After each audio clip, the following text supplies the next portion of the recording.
Greetings, Cypress Bay students, teachers, staff, and community. Our incredible school has recently been subjected to unprecedented threatening acts, forcing us to implement necessary response protocols. These acts have led to intolerable instructional interruptions for our students and staff, and has caused undue emotional stress and anxiety to all.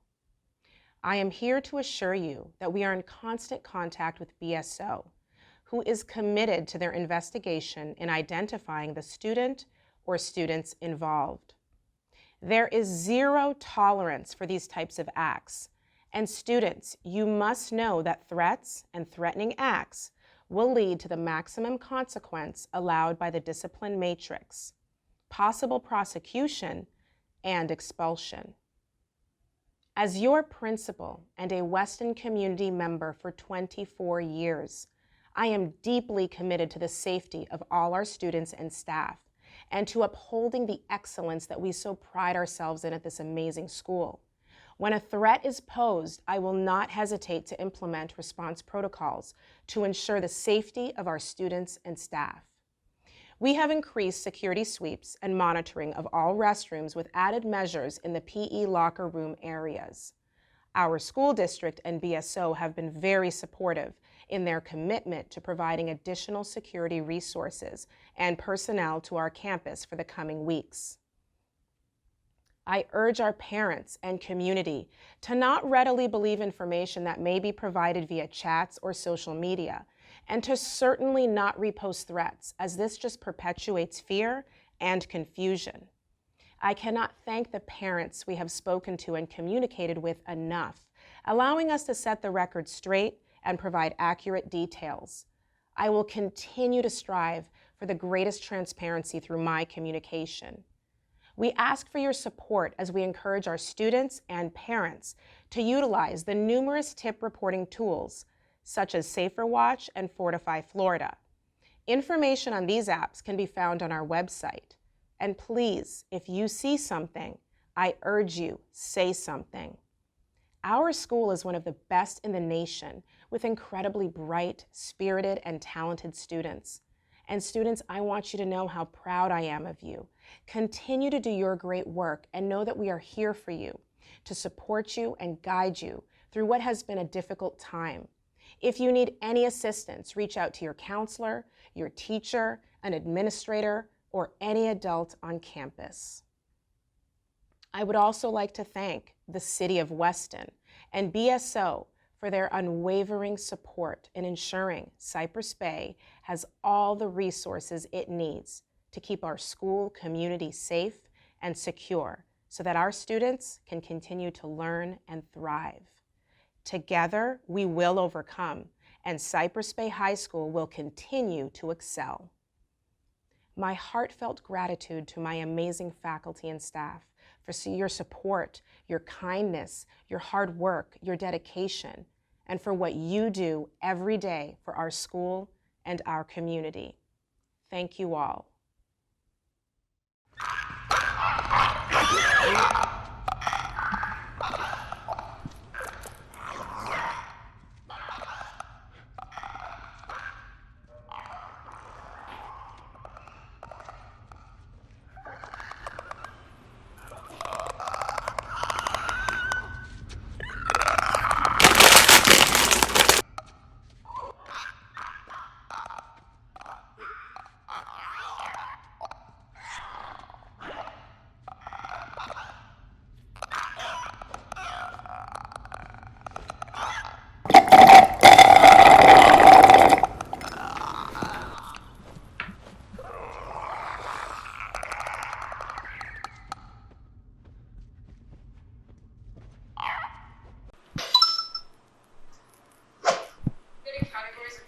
Man, be so for real right now.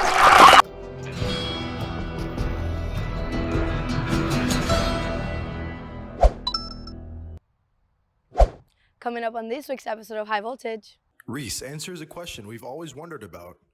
Sam tells us about pet lovers, Our reporters cover a cultural event, and much, much more. What's up, Cypress Bay? I'm Mario Ojeda. And I'm Martin Rosario. And this season 4 premiere of High Voltage starts now.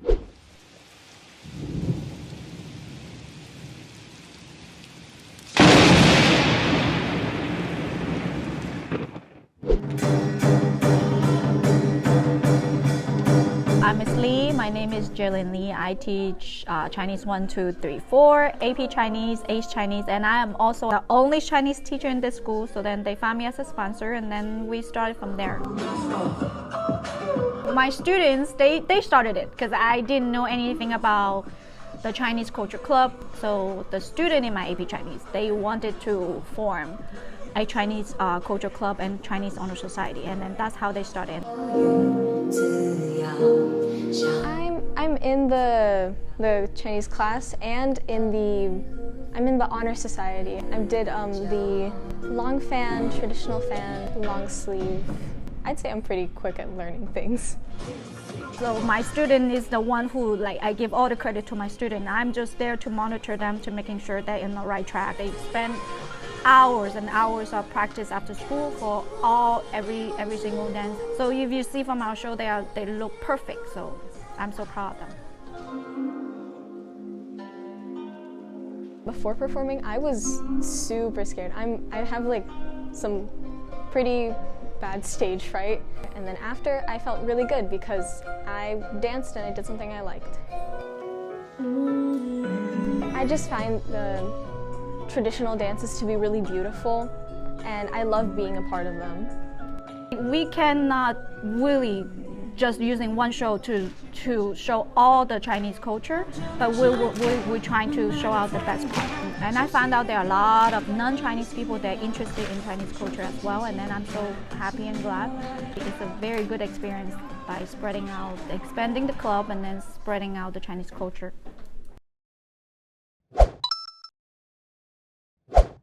What's up, Cypress Bay? Anyone that has been to Florida at least once in their lives, that being at Miami, Tampa, Orlando, Jacksonville, or Tallahassee, has had this question pop into their minds.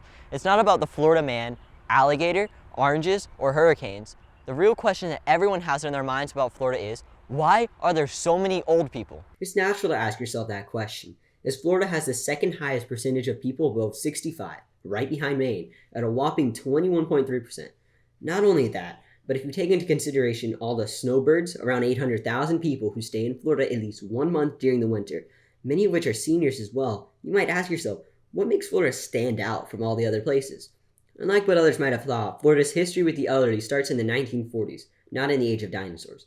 The economic boom after World War II, as well as good Social Security payments starting in the 40s, gave many people the opportunity to spend their cash on vacation and real estate, and even save some with low taxes, especially Florida's lack of an income tax. Seniors could take advantage of the Florida weather to heat their dinosaur scales, as well as the land for golfing, which doesn't add up as these T-Rexes wouldn't be able to grab the clubs with their short arms. With the introduction of window ACs in the 50s and central AC in the 60s, they were able to survive the Florida summers and experience the 4 seasons just by changing the temperature as low as 60 degrees, prompting the over 65 group to become permanent Florida residents.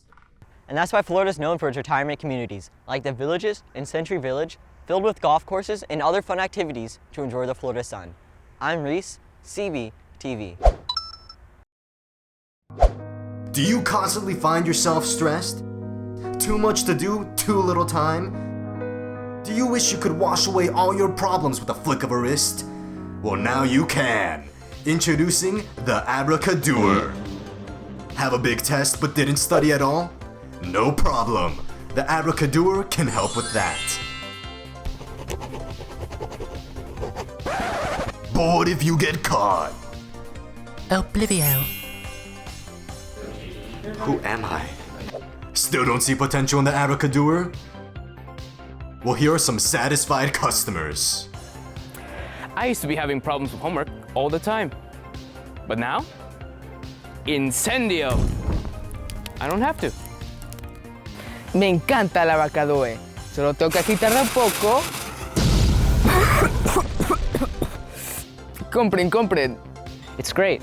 With any minor inconvenience, I can just look the guy in the eye and say, Avada Kedavra.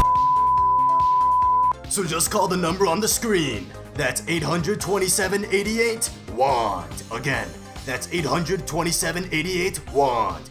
And get ready to live stress-free for only $99.99. We are not legally responsible for any violations of the law, injury, and any unethical behavior performed with the Abracadabra. The actions performed with the Abracadabra are endorsed by the user and the user alone. The Abracadabra company absolves itself of any and all responsibility for illegal actions performed by its products.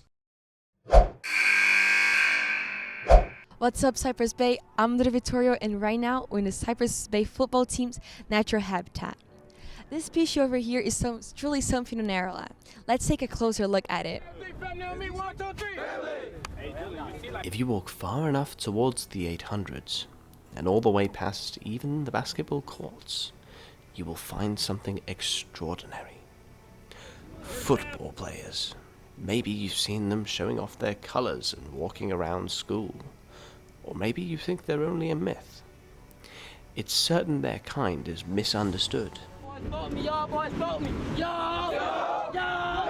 They're often perceived as aggressive, but that's only in the game.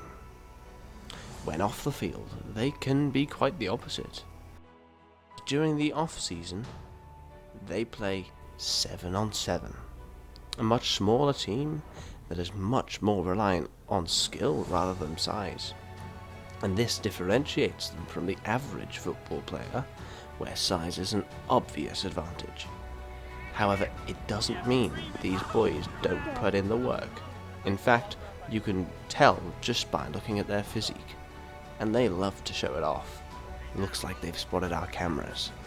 These strong kings of the jungle we call high school have only one known predator: their coaches. It's because of the coaches that they keep training, and after a long, hard day, the players go home. After all, they're not a completely different species.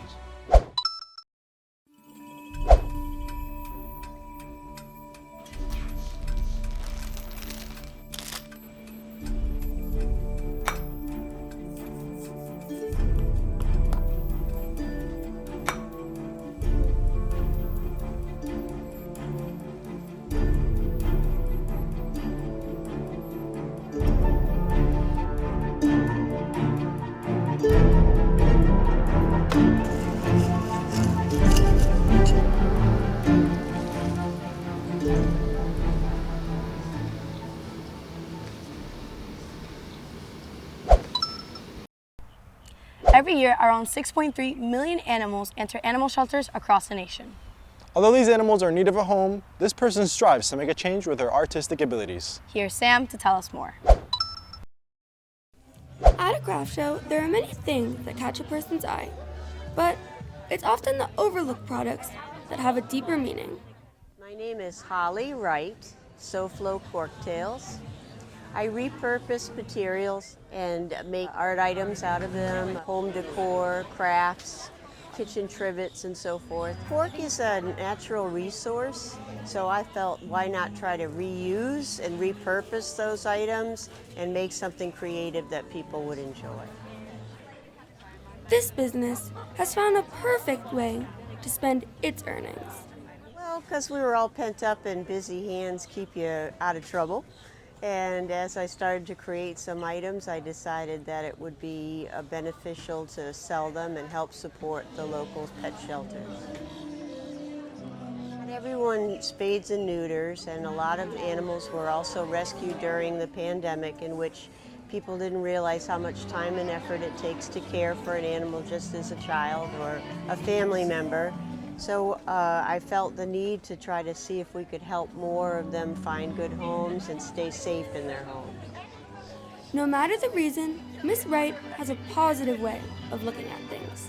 So we can all do a little, move the needle just a little bit. Find reasons that things that you receive you can repurpose and reuse, and help the community in the same way. There's ways to save the planet and save our animals too.